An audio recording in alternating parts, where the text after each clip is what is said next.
It was one of those mornings when I woke up feeling like something just wasn't right. It wasn't anything severe, but the dull ache in my throat and the slight dizziness had me worried. I had been pushing myself at work lately, staying up late and working through the weekends, so maybe my body was finally saying, enough.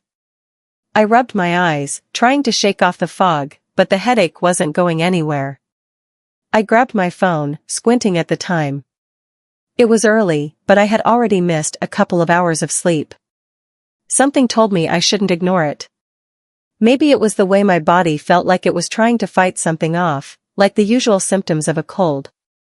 But I wasn't one to just wait it out. I didn't have time for that. It wasn't just that I hated being sick, I had an active lifestyle, and the thought of being bedridden wasn't exactly appealing. Plus, I had an important meeting at work in a few days, and I needed to be at my best. So, after some internal debate, I decided to do something I don't usually do. I called the local clinic to see if they could fit me in for a quick checkup. It was a short walk from my apartment to the clinic.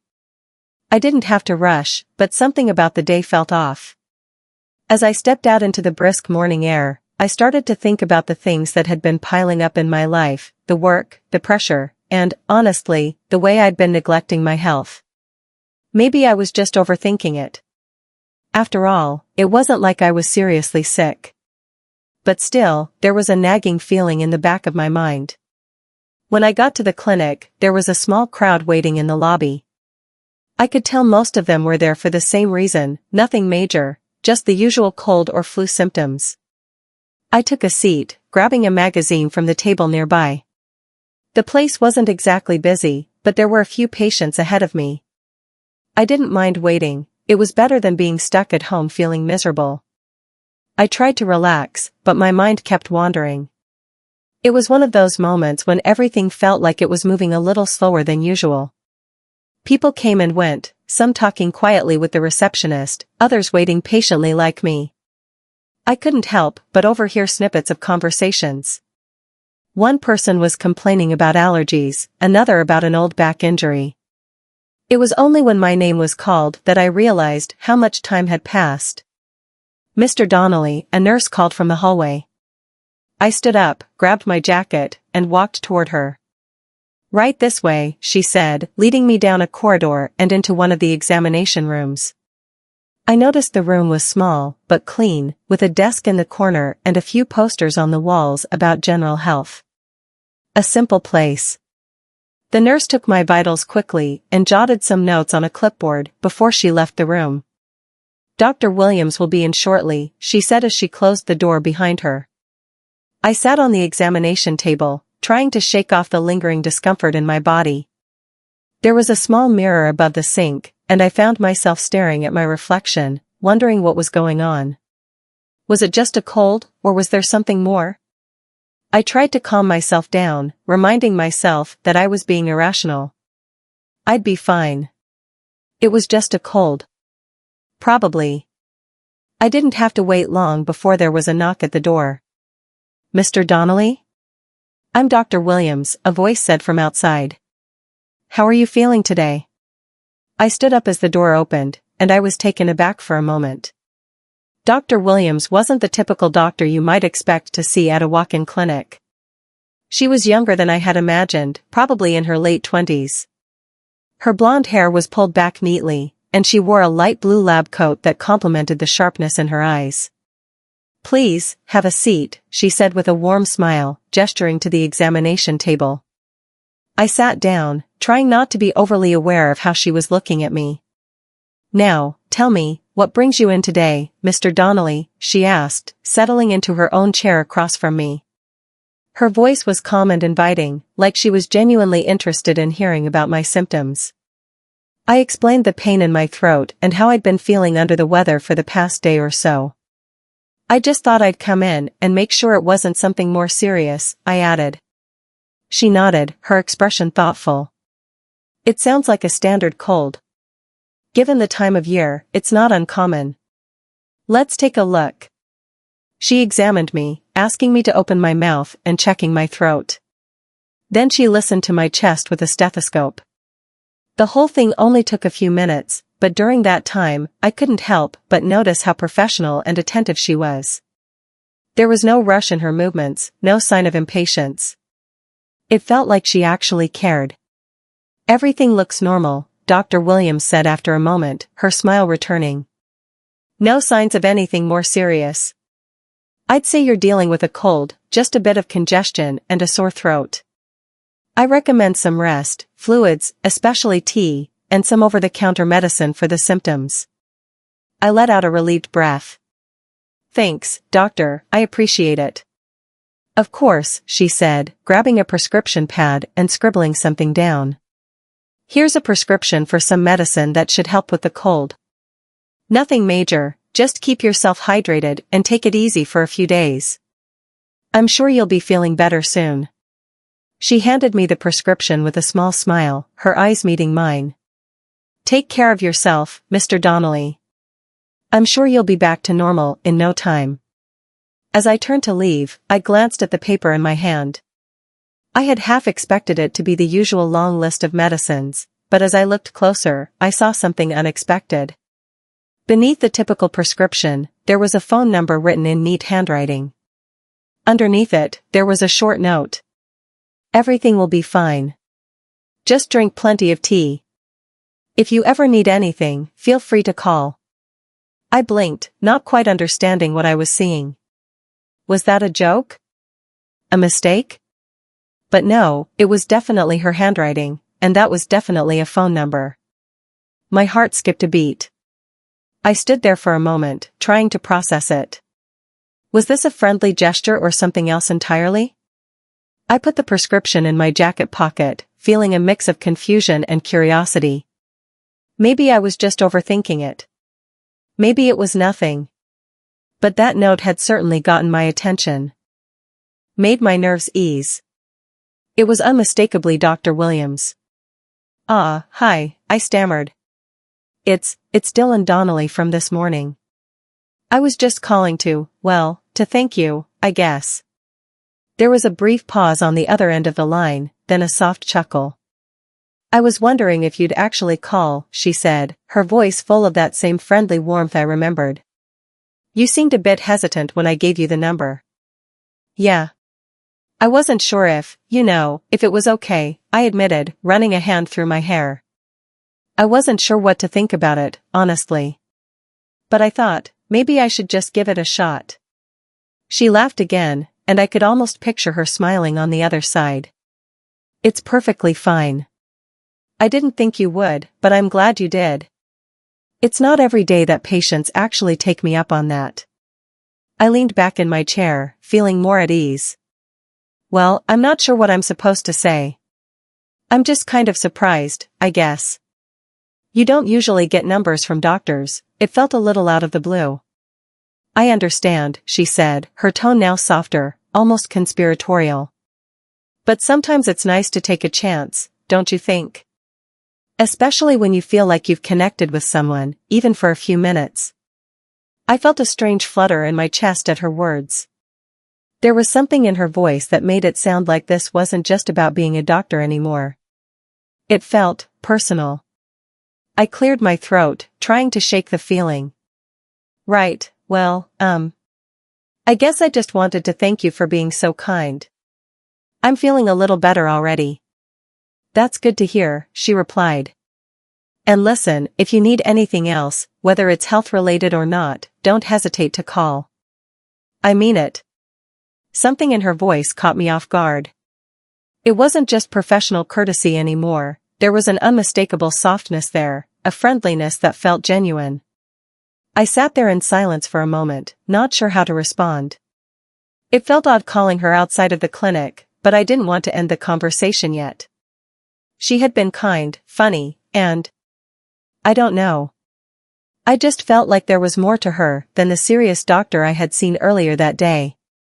Do you maybe want to get coffee sometime?" I blurted out before I could stop myself. "Like, outside of the office, I mean. No work, just a casual thing, we could talk more." There was a pause on the other end, and I held my breath. What was I doing? Was I overstepping? But then she responded, her voice light and teasing. I think I'd like that. How about this weekend? I'm free Saturday afternoon, we can meet at that cafe down the street. I let out a relieved breath. Saturday sounds perfect. I'll see you then. After I hung up, I stared at my phone for a moment, still processing what had just happened. It was strange, I'd gone to the clinic expecting nothing more than a simple checkup. But now I had plans with my doctor. Plans to get coffee, to talk, to see where this thing went. I smiled to myself, feeling that rush of excitement in my chest. I couldn't wait for Saturday. But for now, I had to let it all sink in. What was this? Was it just a friendly gesture, or was there something more to it? I wasn't sure. But the thought of seeing her again, outside the clinic, made everything seem a lot more exciting. And just like that, something so ordinary, being sick, had turned into something unexpected. Something that could turn into something much more. Saturday morning. Saturday morning came, and I felt a rush of nervous energy that I couldn't quite shake. The excitement had been building all week, but now that it was the day of our meeting, I found myself second-guessing everything. Why had I asked her out? Was I making a fool of myself? I got up early, even though the cafe meetup wasn't until the afternoon, just so I could have a few hours to think things through. I knew it was silly, but there was a part of me that felt like I was stepping into unfamiliar territory. This wasn't just any woman, it was Dr. Williams. My doctor. A professional. I never imagined that a simple visit to the clinic would lead me to a casual coffee date with her. I couldn't help but smile to myself as I thought back to our phone conversation. Her voice had been so light, so warm. She hadn't hesitated to say yes, and that made me think that maybe, just maybe, there was something there. Maybe she had felt the same chemistry that I had. As the morning passed, I kept glancing at the clock, feeling the minutes tick by slower and slower. Finally, around noon, I decided it was time to get ready. I pulled on a clean shirt, made sure my hair was in place, and double-checked myself in the mirror. I didn't want to overthink it, but I also didn't want to show up looking like I hadn't made an effort. I wasn't sure what to expect, but I knew I didn't want to mess this up. I left my apartment with a quick goodbye to the world around me, and the walk to the cafe seemed to stretch on forever. Every step felt heavier than the last, but in a good way, like anticipation building up inside me. The cafe wasn't far, but it might as well have been miles away in that moment. My mind was racing with possibilities, each one more exciting and terrifying than the last. When I finally arrived, I took a deep breath before walking inside. The small cafe had a cozy feel to it, the kind of place where you could get lost in conversation for hours. I found a table by the window, one with a good view of the street, and I sat down to wait. My palms were sweating, and I tried to calm myself by checking my phone. I didn't want to seem too eager, but I couldn't stop glancing at the time. Then, a familiar voice broke through the noise of my thoughts. Dylan. I looked up. And there she was. Dr. Williams. But she wasn't in a white coat anymore. She was dressed casually, in a simple but stylish outfit that made her look even more beautiful than I remembered. Her dark hair was loosely tied back, and she wore a smile that was impossible to ignore. "Hey," I said, standing up to greet her. My heart was pounding, but I managed to give her a smile that I hoped wasn't too awkward. "You look great," she said as she slid into the seat across from me. I wasn't sure what to expect, but, "You clean up well." I laughed nervously. "Thanks. You too. I mean, you always look great, but, yeah. This is a little different." She smiled again, her eyes twinkling. "I guess we're both out of our element. But that's okay, I think this could be fun." We both sat there for a moment, unsure of what to say. There was this strange tension in the air, like neither of us knew exactly how to act. It wasn't that we hadn't talked before, our conversations during my appointment had been easy, but this felt different. It felt more personal. "I'm glad you agreed to meet up," I said finally, breaking the silence. "I didn't know if you'd actually show up." Her smile softened. Well, I wouldn't have given you my number if I wasn't interested. And I'm glad I came. It's nice to just relax and not have to be a doctor for a while. That made me feel better. She was just as nervous as I was, it seemed. Maybe it wasn't so strange after all. Maybe we were both figuring it out as we went along.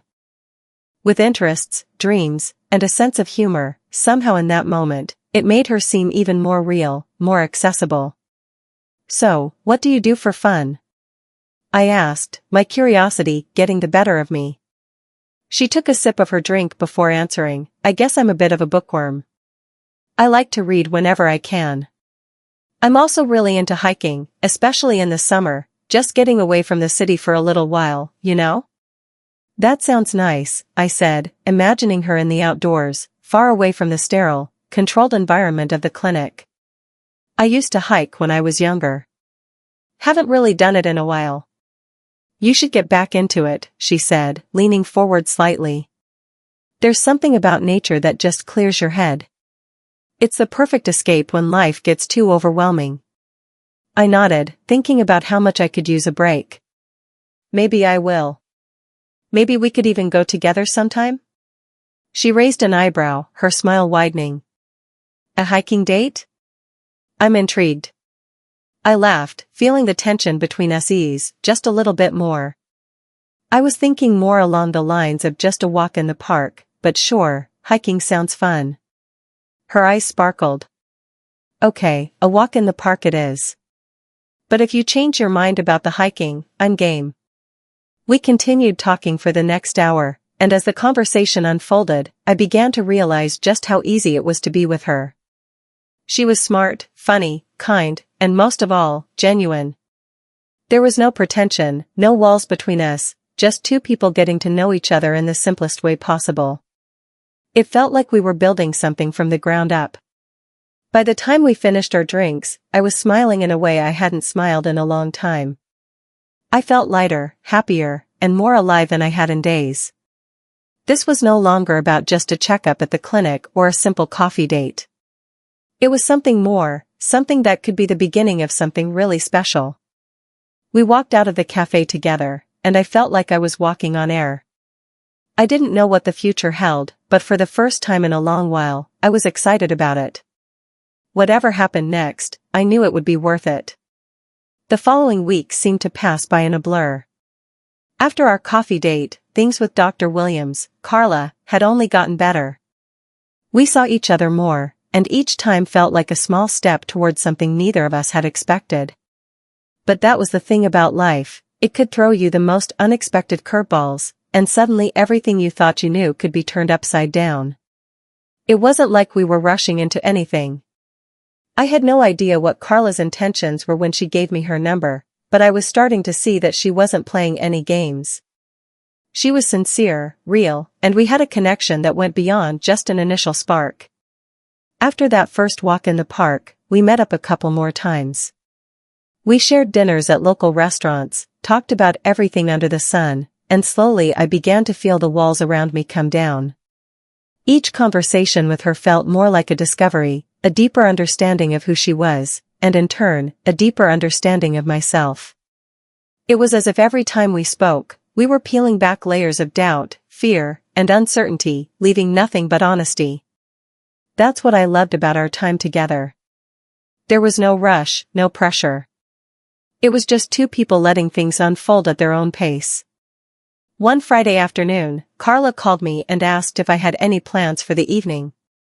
I was at home, reading a book I'd picked up on a whim, but the moment her name appeared on my phone screen, I felt my heart race just a little bit faster. Hey Dylan, I know it's last minute, but I was wondering if you'd like to join me for a quiet dinner tonight? No pressure, just some time to relax, she said, her voice warm and inviting. I smiled to myself, knowing that I would do anything just to spend another evening with her. That sounds perfect. I'd love to. We decided on a small Italian place just outside of town. It wasn't fancy or pretentious, just a cozy spot where you could sit back, relax, and enjoy the food.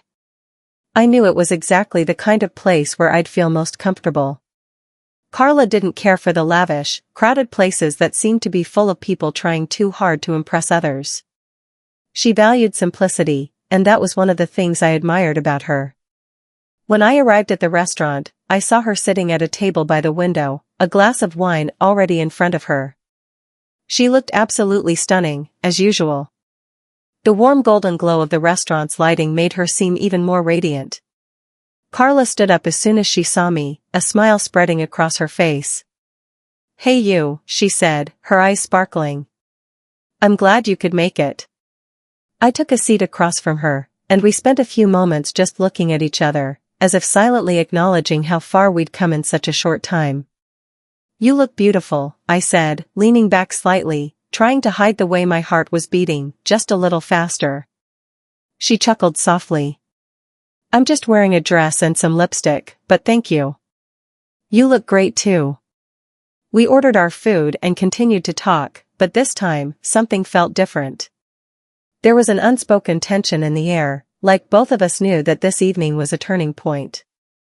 We weren't just two people casually getting to know each other anymore. We were two people beginning to fall for each other, and it was undeniable.